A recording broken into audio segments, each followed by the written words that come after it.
नमस्कार, आप देख रहे हैं दार्शनिक भारत लाइव। मैं अमरीश कुमार सिंह। इस वक्त हम अपने तीसरे एपिसोड के साथ दरियापुर अवस्थित कटैया घाट परिसर के नजदीक श्री राम जानकी परिसर में आए हुए हैं और यहाँ पर जो आज विषय है वह है श्रीमद् भागवत कथा, जो द्वापर युग में भगवान श्री कृष्ण के मुखारबिंद से सुना गया। तो बहुत से हमारे हिंदू सनातन धर्म के लोग हैं इस तरह से कि भागवत कथा देखे भी होंगे, पढ़ते भी होंगे और श्रवण भी करते होंगे, पर शास्त्र सम्मत उसकी क्या प्रक्रिया है, उसको किस तरह से स्मरण किया जाता है, इस बारे में जानकारी हमारे जो है से आचार्य पतंजलि शास्त्री जी के द्वारा प्रस्तुत किया जाएगा। इससे पहले आज के इस कार्यक्रम में हमारे मुख्य अतिथि वरिष्ठ पत्रकार और राजनीति विश्लेषक के रूप में अरुण पांडे सर उपस्थित हैं। थोड़ा ये इनसे इस संबंध में विचार जानने का प्रयास करते हैं। मठ परिसर में अपने सनातन सत्य सनातन धर्म, जो आज के समय में एक तरह से उपहास तो नहीं कहा जा सकता है, लेकिन गिरावट इसके स्तर में देखा जा रहा है।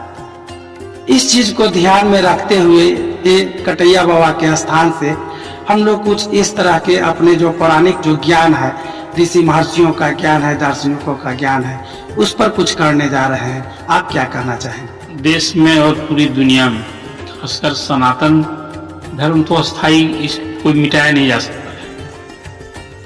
जो बात आपने गिरावट की है, ये राजनीतिक कारणों से कुछ राजनेता लोग इस पर कहीं कहीं चोट पहुंचाते हैं। मैं मानता हूं ये उनकी ना समझ का फल है। सनातन संस्कृति है, इसको कोई बड़ा नष्ट कर सकता है इतना से परे। अब आप यह सचमुच ऐतिहासिक क्षण है। पतुआ की पावन धरती पर जो ये कटैया स्थान है, गंगा और पुनपुन के तट पर अवस्थित इस मंदिर में आज राम जानकी दरबार में आपने परिसर में नहीं, राम जानकी दरबार में ही आप बैठे हैं। सामने राम जानकी दरबार में आप सामने हैं और महाराज जी जो महंत श्री श्याम सुंदर शरण साहब का सानिध्य हम लोगों को मिल रहा है, ये भी एक गौरव का क्षण है। और जो आपने श्रीमद् भागवत गीता का महत्व, देखिए दोनों दो चीजें, कथावाचक भी कहीं, हम तो पतंजलि जी से अभी तो इस एपिसोड में जो आप चर्चा करेंगे तो आने वाले दिन के लिए हम दायित्व देंगे कि क्या फर्क है। देखिए दो चीजें, कहीं श्रीमद् भागवत कथा सुनाई जाती है और कहीं गीता भी है, दोनों कोई फर्क है क्या? हम कभी उन्हीं से भी जानना चाहेंगे। और मैं भी, मेरा अवसर है कुछ इन चीजों में मेरी रुचि है, सनातन संस्कृति के प्रति, मठ मंदिरों के उत्थान विकास के लिए। तो कहीं कुछ इस तरह का आयोजन होता है तो मैं उसमें बहुत भाव से शरीक होता हूँ। जैसे ही आज मुझे अवसर ये मिला और आपने जानकारी दी कि पतंजलि शास्त्री जी जो इसी महंत केशव संस्कृत महाविद्यालय से छात्र जीवन से मैं उन्हें जानता हूँ, यहाँ उन्होंने अध्यापन किया और दशक से अधिक प्राध्यापक हुए साहित्य विषय के। और फिर जो बिहार में इकलौता कॉलेज है संस्कृत विश्वविद्यालय के अधीन, कई कॉलेजों में उन्होंने अध्यापन का काम किया। बड़े ही, जिसको कहते हैं आजकल तो डिग्री लोग लेने वाले ज्यादा मिलते हैं। शास्त्री जी को मैं व्यक्तिगत रूप से जानता हूँ, ये उनकी प्रशंसा नहीं कर रहा हूँ, सच कर रहा हूँ। ये ज्ञानवान है सब कुछ का, जिसको कहते हैं कि व्याकरण भी पढ़े तो उसका गुण क्या है, कैसे शब्दों की संरचना होती है, ध्वनि कैसे बनती है, वर्ण और अक्षर कैसे बनते हैं, इन सबका बहुत गूढ़ अध्ययन किया। इनके लिए भी सौभाग्य है कि इनके पिताजी पंडित विष्णुदत्त शर्मा, उनका भी सानिध्य आशीर्वाद मुझे मिला, प्रकांड विद्वान थे। जब कभी यहाँ इसी यूनिवर्सिटी में जब वीसी वगैरह आते थे तो घंटों सिर्फ संस्कृत पे ही वार्ता होती थी, चर्चा होती थी। तो मैंने तुमको बहुत नजदीक से देखा। ये सौभाग्य है, पतंजलि उनके इकलौते पुत्र है। और हम तो ये कहेंगे कि पिताजी ने जो अर्जित किया था, तो शायद पतंजलि, हमें तो सौभाग्य होता कि उनसे भी आगे बढ़ते, लेकिन उस सीमा कोई नहीं पार कर पाए। अध्ययन किया, इन्होंने व्यापन किया, और आज आप जिस विषय पर इनसे आप हर रोज इनको इन्वॉल्व किए हैं, बहुत अच्छा है। नालंदा जिला के सरथा गांव के आप रहने वाले हैं। मैं तो इनके तिलक में भी गया था। तो आप इससे ये मैं इसलिए कह रहा हूँ कि बचपन से इनके परिवार से मेरा जुड़ाव रहा, और प्राचार्य थे यहाँ, बहुत ही हम सब लोगों को प्यार मिलता था। हम उन दिनों महाराज जी का भी वो हमको युवा अवस्था याद आता है।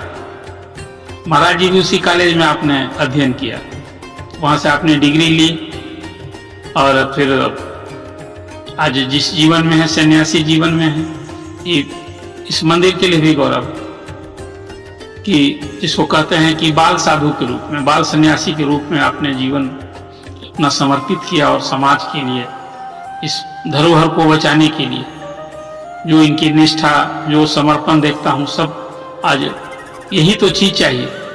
कभी मठ मंदिरों का जब कभी की स्थापना करी हुई थी तो लोग के योगदान से हुआ था। इस मंदिर को महाराज जी ने कहीं न कहीं जन सरोकार से भी जोड़ा है। कई बड़े आयोजन हर साल कुछ करते हैं, लोग से है जुड़ाव। तो इस अवसर पर आज आपने जो ये आयोजन किया है और हमने आपने अवसर दिया दो शब्द कहने का, मैं अभिभूत हूँ। और हम तो अभी यहाँ पतंजलि जी का ज्ञान के कायल हैं, हम लोग उनकी सुनने आए हैं, और आपने हमें अवसर दे दिया कुछ सुनाने का। तो फिर मैं ये कहता हूँ कि मेरे लिए ऐतिहासिक क्षण बहुत अच्छा लगा, और इसको बढ़ाइए। आपने जो परिकल्पना की है, इसको कई एपिसोड बनाएंगे।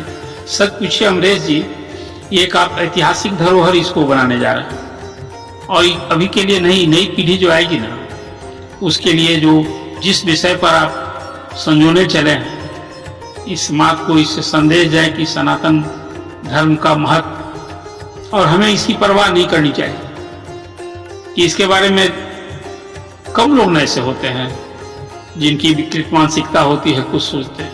इस सनातन के महत्व को कोई इनकार कर सकता है? जब तक कि धरा है, धरती है, सनातन की चमक दमक महत्व तो बरकरार है। आज के तीसरे कड़ी के साथ हमारे सामने आचार्य पतंजलि शास्त्री जी मौजूद हैं, जो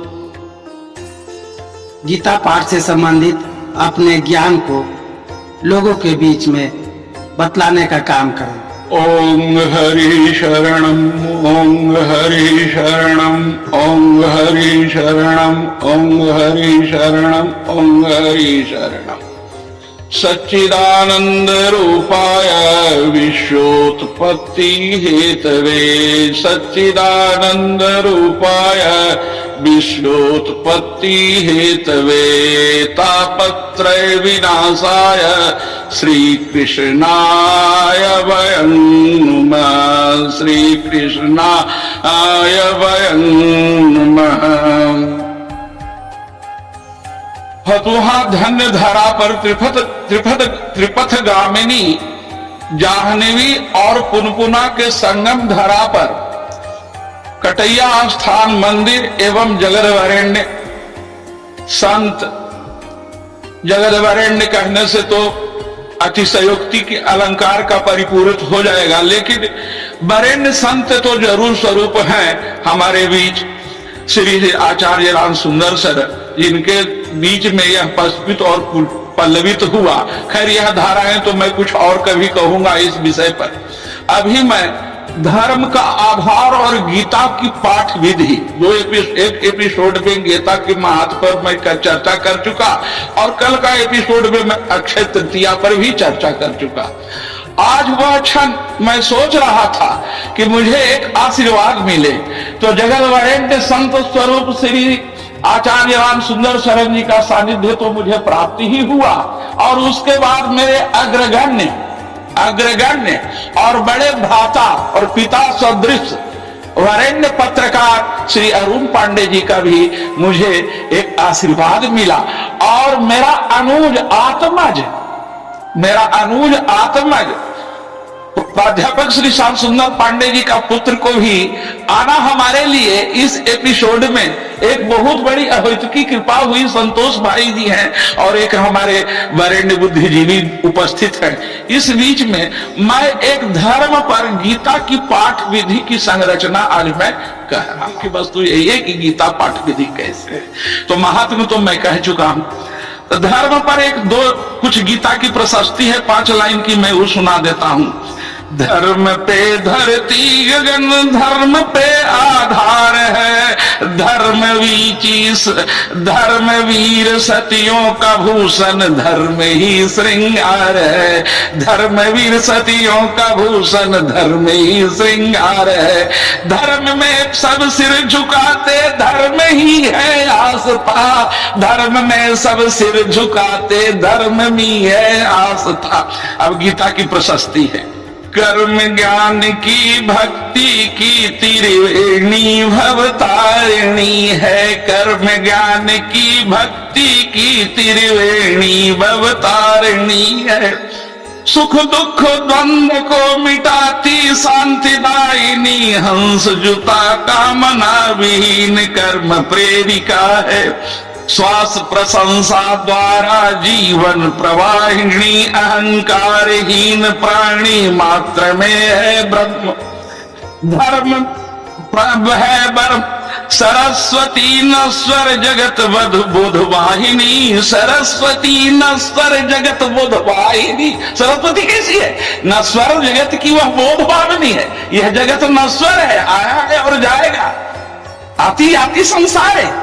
असारे संसारे खलु विषय में कृष्णा कुतधिया, असारे संसारे, ऐसा संसार है।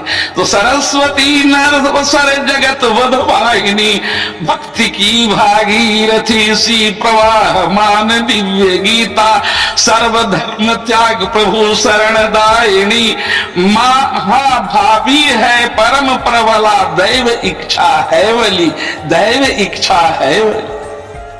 यदि दैव की इच्छा नहीं होगी वह अवधारणा नहीं होगी।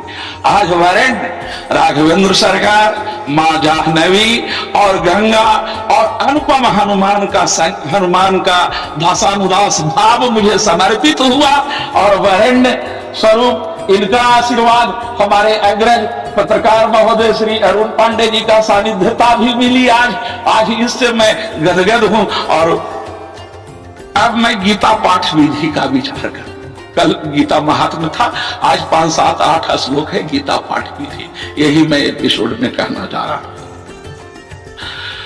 शुद्ध भाव से स्थिर चित्त पूर्वक बैठकर गंध पुष्पादि, गंध कहते हैं चंदन पुष्प आदि के द्वारा गीता ग्रंथ की पूजा करके और कर न्यास करके, यदि आप न्यास नहीं करते, किसी पूजा विधि में यदि आप न्यास नहीं करते, मंत्र का विनियोग नहीं करते, तो वह मंत्र अशुद्ध हो जाता है।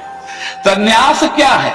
शरीरगत भाव की भंगिमा में भगवान का अधिष्ठान ही न्यास है, अधिष्ठान ही न्यास है। और उसका न्यास पर हम आगे चर्चा करेंगे 5 श्लोक के बाद।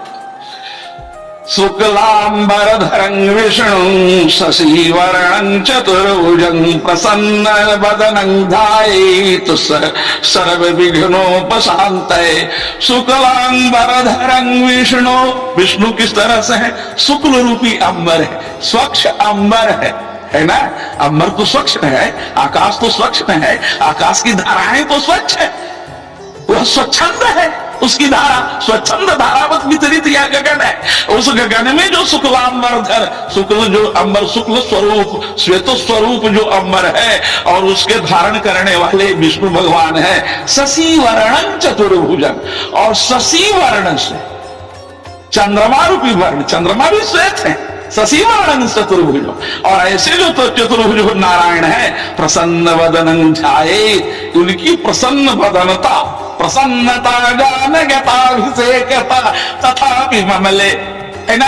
प्रसन्नता ही अभिषेक की जननी है, प्रसन्नता ही अभिषेक की जननी है। तो प्रसन्न वदनं ध्यायेत् सर्व विघ्नोपशान्तये, प्रसन्न वदन से भगवान हम लोगों की सभी विघ्न को शांति प्रदान करें। नारायणं नमस्कृत्य नरं चैव नरोत्तमं देवीं सरस्वती व्यासं ततो जयमुदीरयेत्। तो जय की उदीरता, जय की उद्धरण, जय की उदार पूर्वीकरण कैसे होगा? जय उद्घोष कैसे होगा? तो नारायण नमस्कृत्य, यदि नारायण का नमस्कार नहीं किए, हरि का संकीर्तन नहीं किए, हरि का उच्चारण नहीं किए, ततो जय बुद्धि रहे, उसकी जय ध्वनि से कहिए, उसकी जय ध्वनि से कहिए, और उसका उद्गार विचार से उसको प्रस्तुत कहिए, ततो जय बुद्धि रहे। देवी सरस्वती चाहिए कैसे? जैसे सरस्वती सभी बाग धाराओं की एकांत भाव से परस्फूर्णा की, एकांत तत्व से जंग ब्रह्मा वरुणेन्द्र रुद्र मरुतस्तुन्वन्ति दिव्य स्तवेर, इस भाव से अवस्थित होकर के सरस्वती ने संपूर्ण वेद विद्या वेदांग को जो अधिष्ठाती की, इसी तरह से व्यास जय ततो जय मुनि रहे, ऐसे नारायण को मैं जयकार करता हूँ, जैसे उसको करता हूँ। एक बार बोलिए राघवेंद्र सरकार की जय। ऐसे बनाने वाले कौन है? इस परिधि को नचाने वाले कौन है? कौन है? फिर इस परिधि को, इस तत्व को कोई नचाने वाले होंगे ना। तो व्यासंग वसिष्ठ नप्तारं, व्यासंग वसिष्ठ नप्तारं शक्ते पौत्र मकल्मषं, है ना। व्यासंग वसिष्ठ नप्तारं, व्यास वशिष्ठ मुनि इत्यादि अपनी शक्ति से, अपने पुत्र भाव से नहीं। अब लोग समझता है कि पुत्र भाव नहीं, पौत्र भाव से इस वेद विद्या को संरक्षित किया, वेद विद्या को संरक्षित किया, पुराण को संरक्षित किया। अब समझिए कितनी पीढ़ी पिता नहीं बने, पुत्र नहीं बने, पौत्र भाव से, समर्पण भाव से। समर्पण नहीं आएगा तो आप अर्पण नहीं कर सकते, अर्पण नहीं होगा तो अर्चन नहीं कर सकते। तीनों में अन्योनाश्रय संबंध है, समर्पण, अर्पण, तब अर्चन। ऐसे व्यासाय पराशरात्मजं वंदे सूक्तातं तपोनिधि, ऐसे जो पराशर मुनि के जो आत्मज व्यास हैं, उनको मैं वंदना करता हूं, वंदना करता हूं। वह वंदनीय है, वंदनीय है, पूजनीय है, पूजनीय। व्यासाय विष्णु रूपाय व्यास रूपाय विष्णवे, व्यासाय विष्णु रूपाय, व्यास कैसे है? तो विष्णु स्वरूप है, विष्णु के रूप में है। व्यासाय विष्णु रूपाय, व्यास दूसरा कुछ नहीं है, व्यास विष्णु रूप में। कारण यदि व्यास में नहीं रहा, व्यास में यदि विष्णुत्व की शक्ति नहीं रही, विराटमसि, विराटमसि इदं विष्णु विचक्र में त्रेधा में हृदय पदम सौढ़ पाकुम स्वाहा सुरे स्वाहा, यह मंत्र की यदि अनुकृति होता है तो व्यास में होता है। कैसे व्यास में होता है? तो मद्वयं भद्वयं चैव वर्त्रयं व चतुष्टयं अनाप पुष्कलिंगानि पुराणानि बुधुर्बुधा, यह 18 पुराणों की रचना कर दी, मैं एक सूत्र में कह दिया। कभी इसकी चर्चा और मैं करूंगा, अभी मैं गीता पर कह रहा हूं, विषयांतर हो जाएगा। नमो मयि ब्रह्म विषय वसिष्ठाय नमो नमः, नमो मयि ब्रह्म विषय वसिष्ठाय नमो नमः।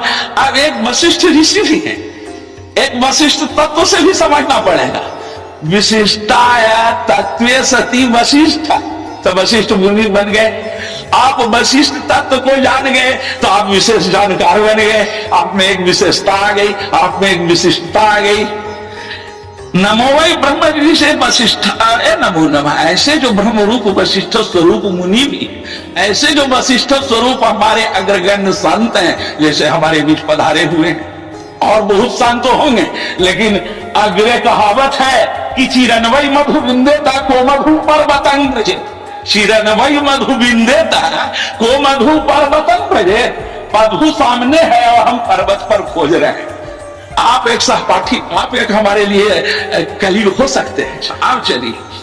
चतुर्वदनो ब्रह्मा, चतुर्वदनो ब्रह्मा, ब्रह्मा चतुर्वदन से कौन चीज निकाले? वेद निकाले। सबसे पहले ओम निकाले। ओम ही प्रणव स्वरूप है। मैं गरज कर कहता हूं,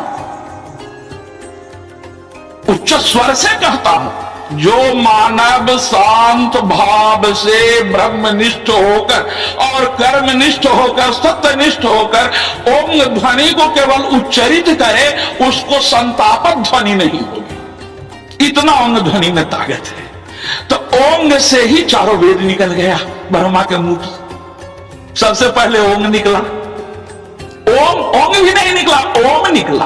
ओम से ओम बना, ओम से चारों वेद आ गया।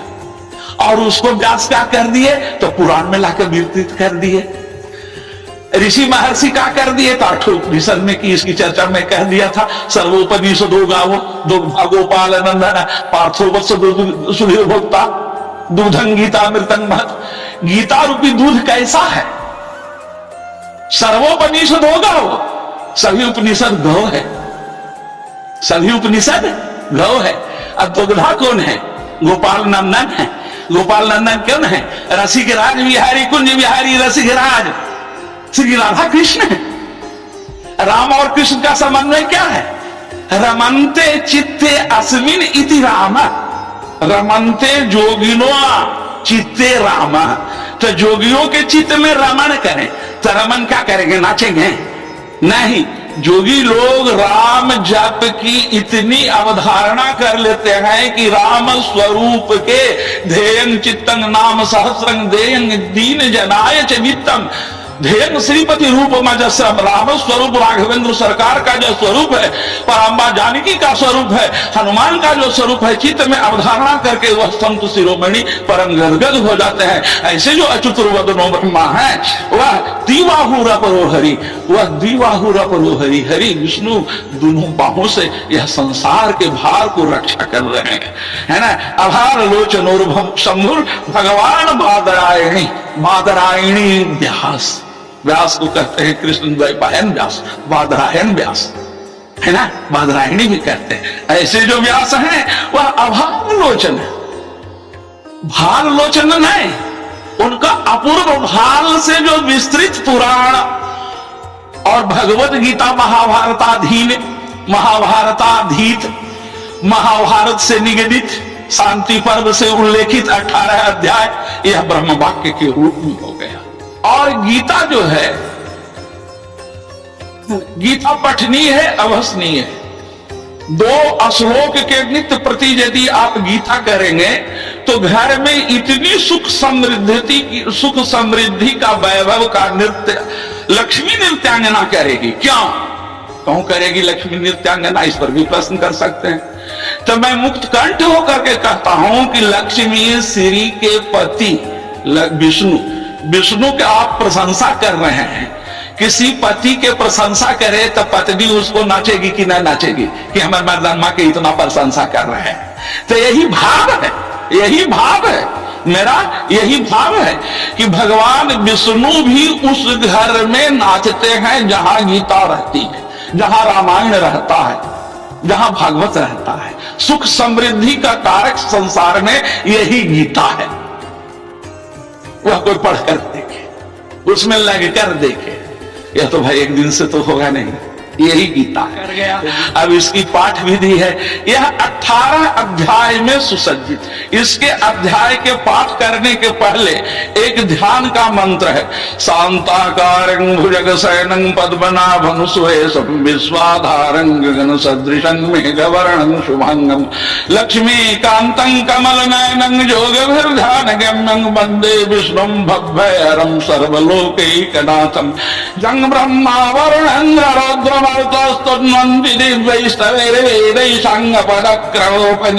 गायन्ति जं सामगा ध्यानावस्थितगतेन मनसा पश्यन्ति जं योगिनो यस्सान्तं न विदुः सरासरगणा देवाय तस्मै नमः। ध्यान करने के बाद गीता का विनियोग कर लेना चाहिए। ओम अद्य श्रीमद् भगवद गीता स्वरूपस्य नारायण प्रीत्यर्थे गीता पाठे विनियोग है, यह मंत्र कह के विनियोग कर लेना चाहिए। और विनियोग कर लेने के बाद समूचे शरीर को स्मरण करना चाहिए। नैनं छिन्दन्ति शस्त्राणि नैनं दहति पावक हृदयाय नमः। इस श्लोक से हृदय का स्पर्श कर लेना चाहिए।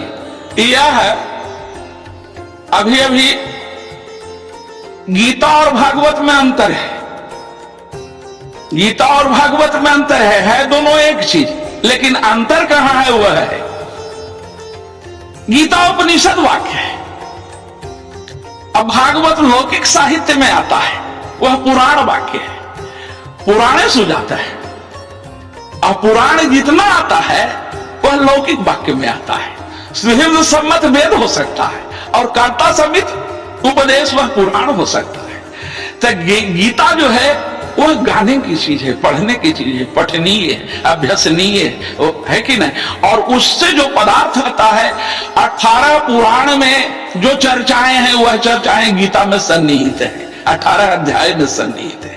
यही गीता की विशेषता है, यही गीता की विशेषता है। छह दर्शन है, न्याय सांख्य योग मीमांसा वैशेषिक, इस तरह से 6 दर्शन है। 6 दर्शन का सारभूत गीता में है। कारण पार्थाय प्रतिबोधितां भगवता नारायणेन स्वयं। पार्थ अर्जुन को प्रतिबोधित करने के लिए भगवान नारायण अपने ब्रह्मवाक्य से यह मुख निकाले, इसीलिए गीता की प्रसिद्धि, यही गीता पूजनीय है। और इस गीता में 3 योग की प्रशंसा है। भगवान श्री कृष्ण चित्ताकर्षक है, राम जोगियों के बीच में चित्त में रमन करने वाले हैं, और कृष्ण चित्ताकर्षक है। यही दोनों में अंतर है ना। अब दोनों एक स्वरूप है, राम और कृष्ण में कोई भेद नहीं। जैसे हरि और शंकर, हरि और विष्णु में, शंकर में कोई भेद नहीं, उसी तरह राम और कृष्ण में कोई भेद नहीं। अंतर इतने में वह त्रेताधीन हुए, यह द्वापराधीन हुए। अब द्वापर में जो उन्होंने कहा गीता में 18 अध्याय में, वह 3 योग में बना दिया, 3 योग में बना दिया। भक्ति योग, कर्म योग और ज्ञान योग, ये 3 योग में बना दिया। यह 3 योगों की चर्चा आगे जब मैं 18 अध्याय का सार बताना शुरू कर दूंगा तो मैं कह दूंगा कि यह प्रथम अध्याय, द्वितीय अध्याय यह भक्ति योग है, फिर तृतीय अध्याय, चतुर्थ अध्याय, पंचम अध्याय यह ज्ञान योग है, यह वैराग्य योग, यह संन्यास्त योग है। हाँ, यही भक्ति योग, गीता जो है वही भक्ति योग की सार है। गीता क्या है? भक्ति योग की सार है। और भागवत क्या है? भाति सर्वेषु वेदेषु, भाति सर्वेषु वेदेषु, सर्वेषु वेदेषु भाति, सभी वेदों में भाति को वेद, उसी तरह गीता भी भाती है। लेकिन अंतर यही है कि गीता जो है वह भक्ति योग, ज्ञान योग और वैराग्य योग की सानिध्यता को देती है। और वह 18 पुराणों की विवेचनाएं में 18 स्कंद, 12 स्कंद है, और 12 स्कंद में 18,000 श्लोक है। कहीं 18,000 श्लोक पढ़ने में, पढ़ाने में, समझने में, समझाने में आदमी को जीवन लय हो जाता है, जीवन छीन हो जाता है। लेकिन गीता को आप साल भर में अभ्यास नहीं कर लीजिएगा तो गीता का एक वचन, गीता का वचन। एक बार बोली वृंदावन बिहारी लाल की जय। अभी अभी आपने प्रख्यात विद्वान जो प्रोफेसर भी रह चुके हैं, आचार्य पतंजलि शास्त्री जी के ज्ञान का श्रवण किया, और मुझे उम्मीद है कि ये चीज जो है से हमारे हिंदू सनातन धर्मावलंबियों को जरूर पसंद आएगा। अगर अच्छा लगा होगा तो मेरे चैनल को सब्सक्राइब करेंगे, कमेंट्स करेंगे। इन्हीं के साथ फिर मिलते हैं अगले एपिसोड के साथ। जय हिंद, जय श्री राम।